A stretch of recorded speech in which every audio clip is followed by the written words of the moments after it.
What's behind China-Taiwan tensions? And would it be Chinese military strategy to invade Taiwan? What is the history between China and Taiwan? After World War II, Japan surrendered and relinquished control of territory it had taken from China. Afterwards, Taiwan was officially considered occupied by the Republic of China, or ROC, which began ruling with the consent of its allies, the United States and the United Kingdom.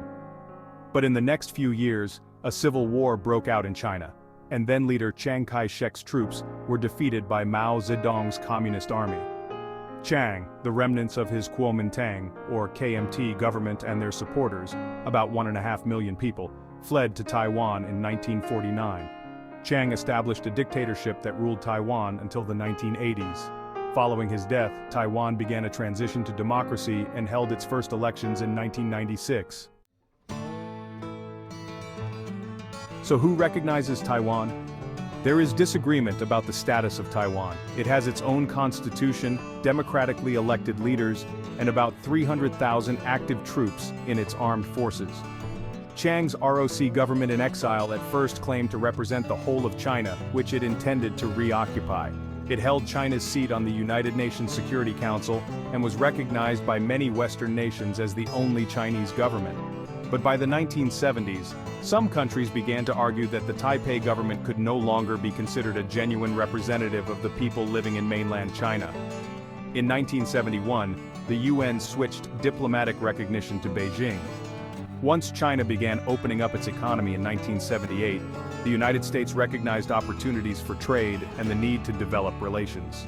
It formally established diplomatic ties with Beijing in 1979. What does the United States have to do with China-Taiwan relations? The US maintains official ties with Beijing and recognizes it as the only Chinese government under its One China policy, but it also remains Taiwan's most significant international supporter. Washington is bound by law to provide Taiwan with defensive weapons, and US President Joe Biden has said that the US would defend Taiwan militarily, breaking with a stance known as strategic ambiguity. The island has long been one of the most contentious issues in US-China relations, with Beijing condemning any perceived support from Washington for Taipei. In 2022, after a visit to Taiwan by US Speaker Nancy Pelosi, China responded with an unprecedented show of force, carrying out military exercises around Taiwan in retaliation. China's potential strategies for a Taiwan invasion are complex and involve a combination of military, political, and economic maneuvers, according to military strategists. These plans typically involve multiple phases, blending surprise, rapid attacks, and robust resource allocation to overcome Taiwan's defenses and potentially delay or deter a US response. Here's an outline of the most frequently discussed strategies.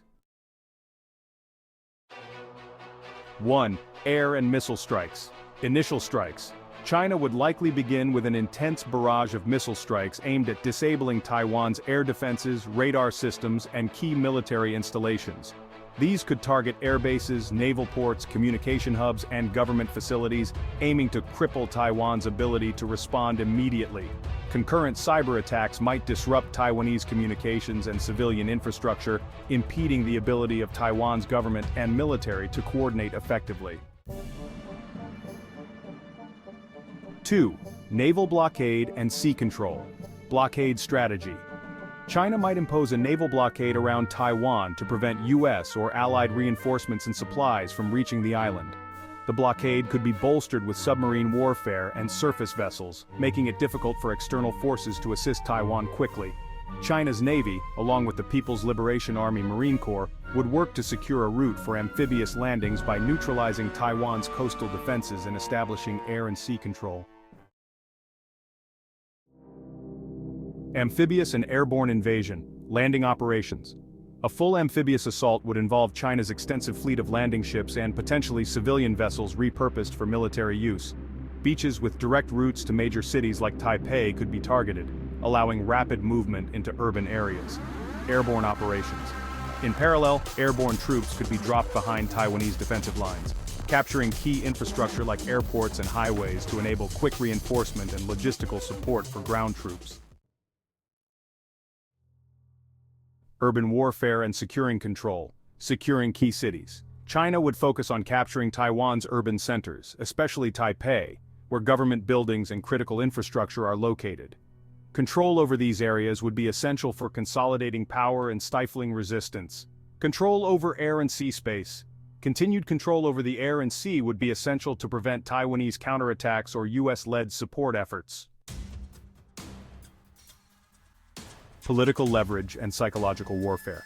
Psychological operations. China might use psychological operations to erode Taiwanese morale, broadcasting messages urging Taiwan's military to surrender, combined with threats to deter external forces. Political strategy. Alongside the invasion, China could attempt to sway public opinion and intimidate Taiwan's allies, aiming to prevent full-scale intervention. US and allied deterrence. A 2/AD or anti-access/area denial is China's well-developed capability, including anti-ship missiles, advanced air defense systems, and submarines intended to deter US forces from intervening. By making an intervention costly, China hopes to dissuade the US from rapid deployment to Taiwan. Strategic considerations. Although China has strengthened its amphibious and aerial capabilities, an invasion of Taiwan remains a high-risk undertaking. Any military action against Taiwan risks regional destabilization, economic sanctions, and potential direct confrontation with the US and its allies.